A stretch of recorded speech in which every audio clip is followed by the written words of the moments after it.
Howdy folks, welcome to the brewery.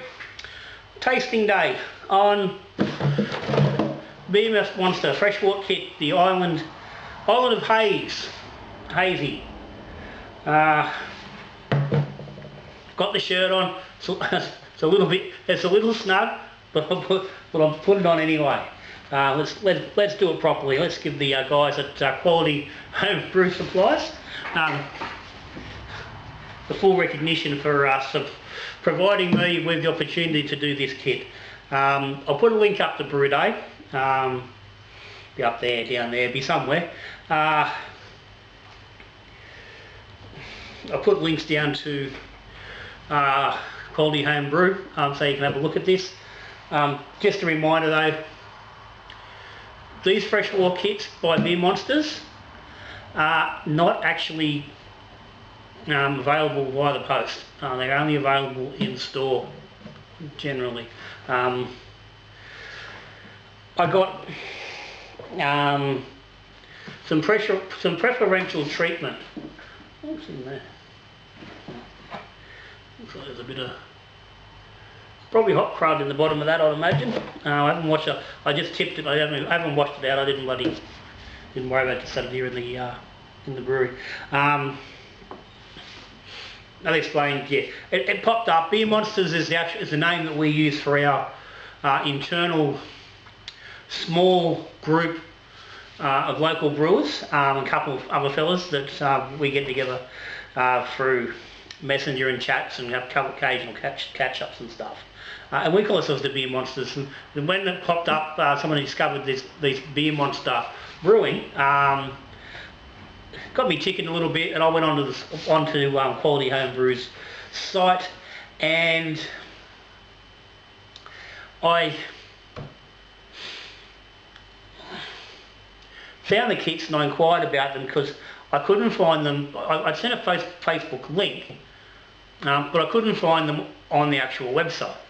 And when I couldn't find them on the website, I sent them a message just inquiring how I could go about purchasing one so I could brew it on the channel.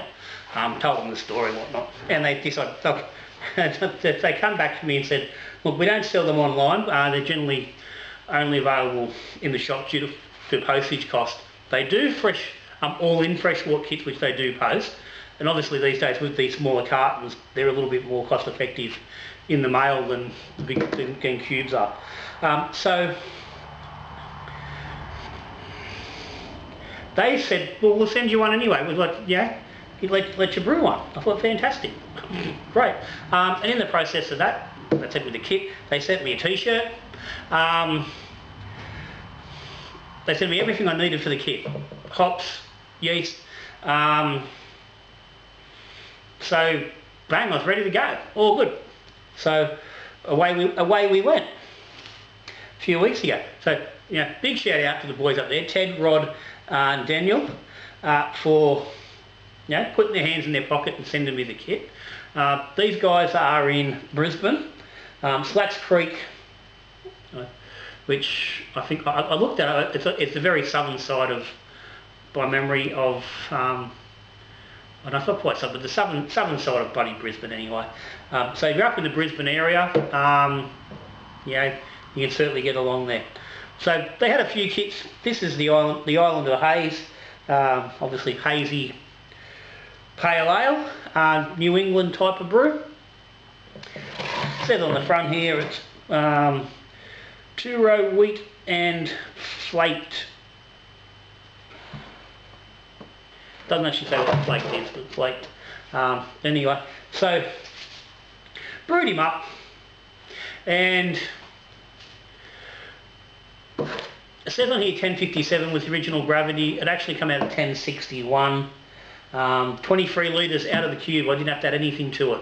Straight up as it is, which was good. I thought I might have needed to add a litre or two of water, but no. She was full kit, so that's how we went. They supplied me with a pack of M66 Mangrove Jack's hop head ale yeast, which is a newer yeast which has got an enzyme in it which is designed to increase the flavour profile of those fruity sort of hops that you're using with a New England IPA. So it's another yeast that's, you know, targeting that sort of style. And I've never used it before, so that was a handy thing. I said dry hopped. I haven't actually kept track of the actual days, but it was somewhere around day 3. I dry hopped 25 grams of Raku, 25 grams of Pacifica. Then 3 days after that, I dropped 25 Mosaic, 25 Citra. Went probably another 2 or 3 days, and then cold crashed and kegged it up. Now, I had some fun. With this. And I got to the point where I thought this bloody tube had been cursed. The day I was putting the brew on, she spewed bloody water out as I was trying to get into the fermenter, and I got a bit of a mess. But that's nothing too out of bloody the ordinary. But on that first dry hop, and the process of putting the dry hop in, I have taken the temp probe out of the thermo well on the fermenter for sake of having to move the lid, and I've forgotten to put it back in. It would seem. 2 days later, when doing a check, I discovered the temp probe was out of the fridge, and I don't know whether it had been out for 24 hours because I had done a visual the day before, or whether it had been the next day. But it wasn't, and I'm really thinking it must have been that second day. And if you're on the Facebook page, you would have seen the story. It had gone up to 26 degrees because the probe was just hanging out here in the garage where it's 15 degrees at most, so it couldn't get up to the 18, 19 degrees that I was fermenting at. No, 20 I was fermenting at. So the heat belt was just running in the fridge, so it got a little bit warmer, but wasn't too bad.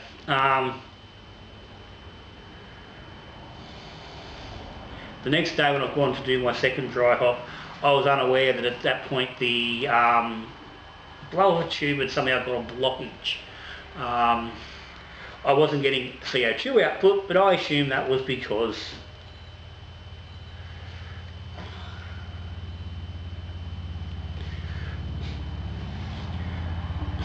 I assume that was just happened because the ferment had blown through from the temp probe being out. So I went in, pulls the top off, winds her off. It's a little bit harder than I sort of expected, and I screwed her a little bit, then boom, she's popped. Gas, shit, this thing's full of pressure. Okay. Krausen starts to rise. I've got some headspace, but not a massive amount in the I was in the 30 litre snub nose, so I had a little bit of space. So all good. I've turned around to grab my cup of hops, which are on the table behind me, and as I've turned to grab it, I could hear stuff overflowing the fermenter. Oh no, shit. Turn around and here she climbed out, she's pouring out the sides. Hops, yeast, dropped in the new hops, got the bloody top back on it, screwed it down, let it go. All good. Bloody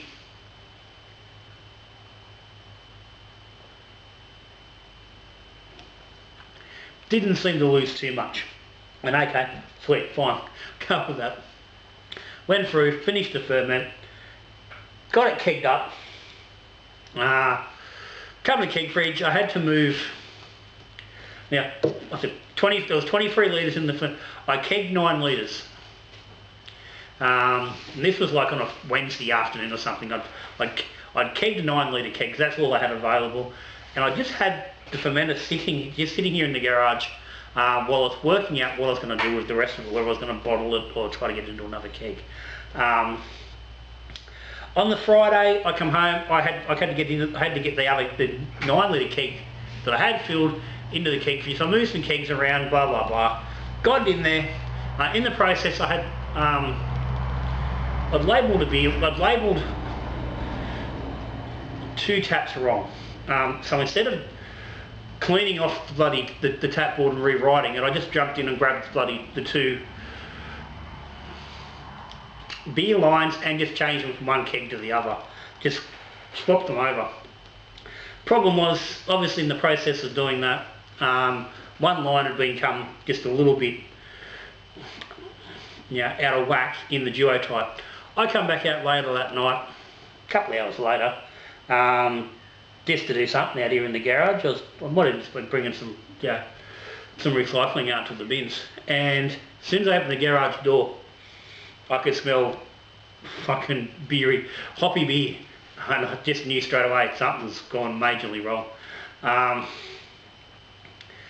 Walked around the bar, and 9 litre keg is just completely dumped on the floor. I've opened the door and there's gas coming out of the beer line. That was how empty it was. So stopped all that. At this stage it was like 9 o'clock at night, 9:30 at night. I couldn't have been bothered doing anything with it then. I left it next day, come back after work, cleaned up, fixed it all out.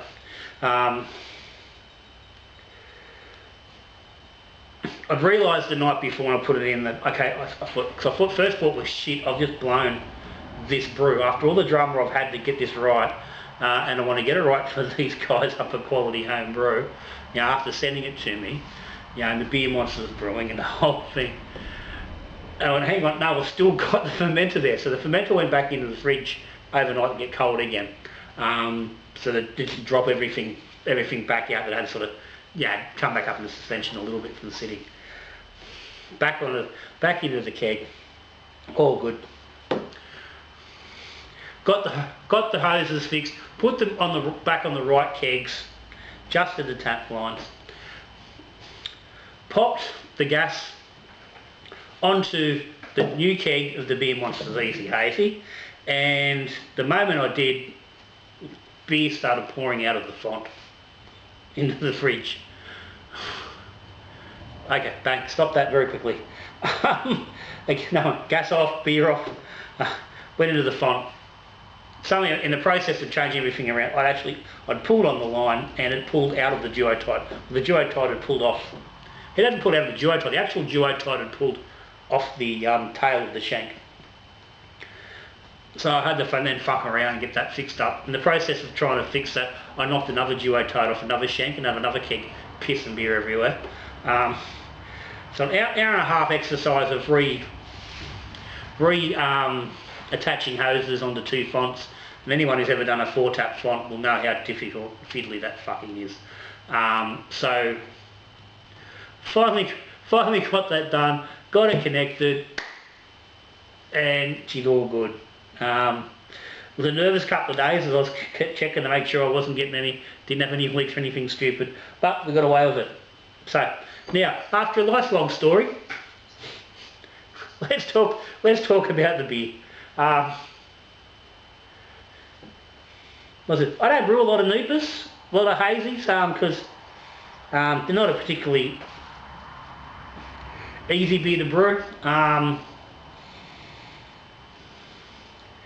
I don't drink a massive amount of it overly, so I tend to just buy cans from places where I know they're going to do really nice ones generally. So this is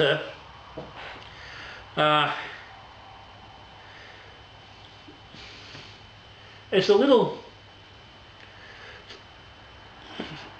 darker than a lot of Neepers getting around, but it's not ridiculously excessive. But it's got a nice little haze there. It's got some, you can see through it, but it's still quite hazy. It's got a nice little nose.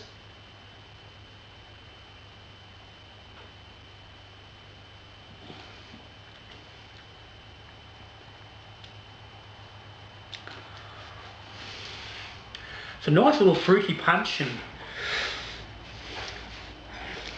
a nice little bitter bite on the front edge that doesn't last, but it's a little more than you're sort of expecting. So it sort of gives you a bit of a shock initially.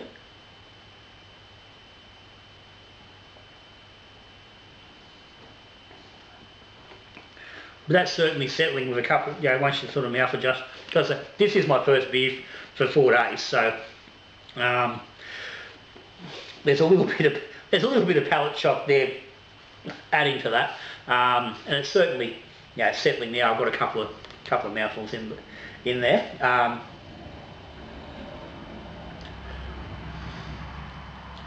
There's some interesting little background fruits, which I'm going to assume are coming from the Rakia and the Pacifica, because it's not a typical mosaic or citrus. There's a citra and mosaic that's sitting there as well, but there's a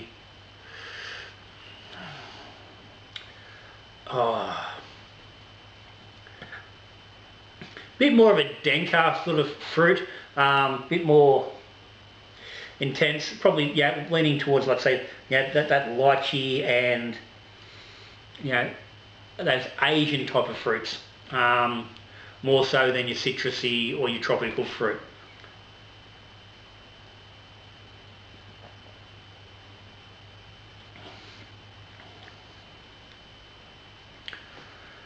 And they're all working together quite nicely. There's a nice complementary balance of the hops. Some nice malt going on. It's certainly less citrusy and bright as a lot of NEPAs are.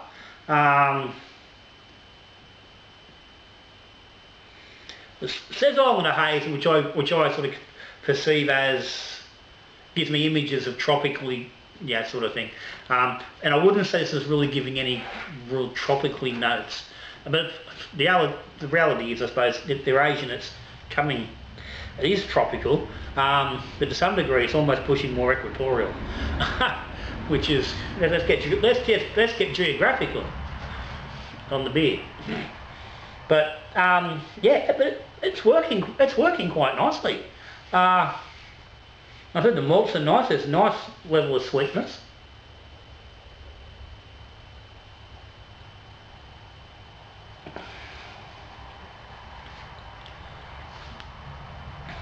$10.61 starting gravity. She's at 6.4 ABV. Finished at 10.12. So it's got a nice body.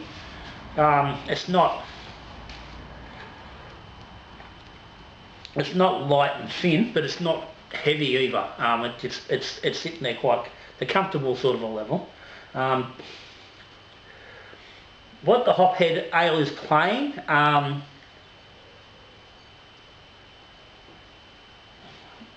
the yeast is,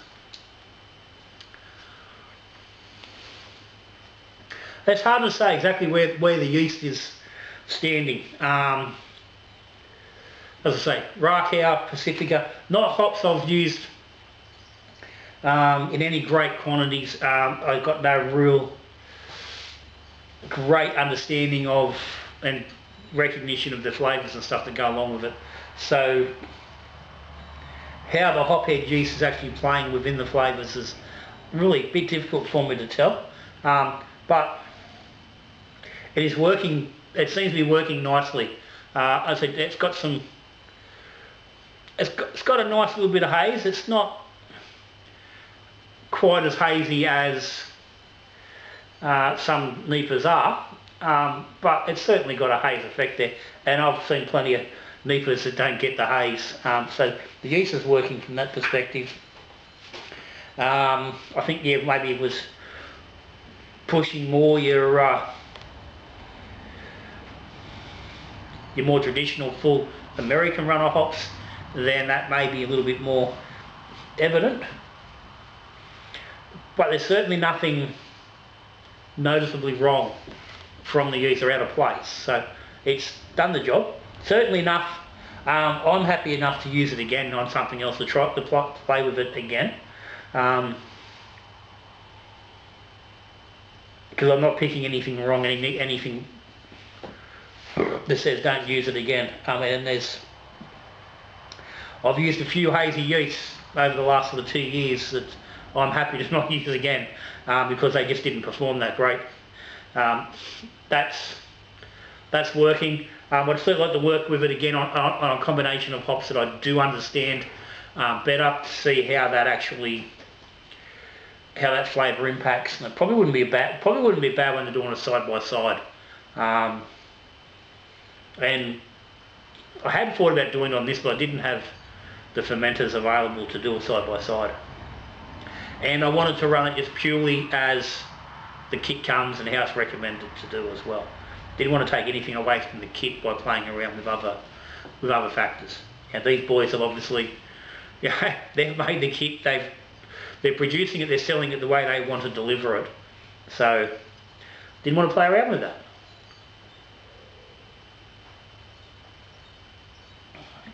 But yeah, that's a nice drop. If you're at home, like I said, if you're in that sort of area, in the Brisbane area, where you can get down there and you can pick up fresh cube, there's a sticker on it. $55 was the price on that fella. 100 grams of hop in the dry hop. So you're not looking at a massive amount of extra on top of that NGEs. So what we're looking, 55, 70. You're looking a little bit, yeah, low 70s. You know, to get the kit and the bits and pieces you need to go with it, and a bit less if you're buying stuff in bulk. But that's a nice base. It's made a nice beer.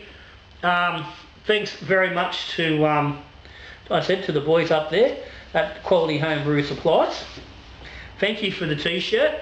I never say no to a t-shirt. They always tend to be a little bit snug on me. This one, I'm feeling it. It's stretching in for me. It'll probably shrink when I wash it. But anyway, thank you very much to the boys up there. I appreciate it very much. But that's me for now. Fucking road's going crazy. Must be peak hour. Yeah, there it's done. That was peak hour. If you've got any comments or any questions, stick them down the bottom. As always, thank you to the patrons of the channel. If you're subscribed to the channel, thank you. If you're not, hit the subscribe button. It's down there somewhere. If you're interested in Patreon, there's a link to Patreon as well.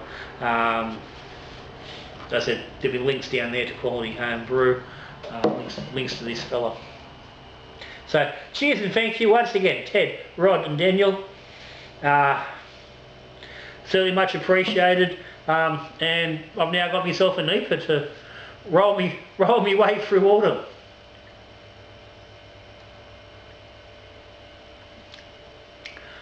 So, till I see you again, we brew a beer, drinking beer or talking beer, good brewing.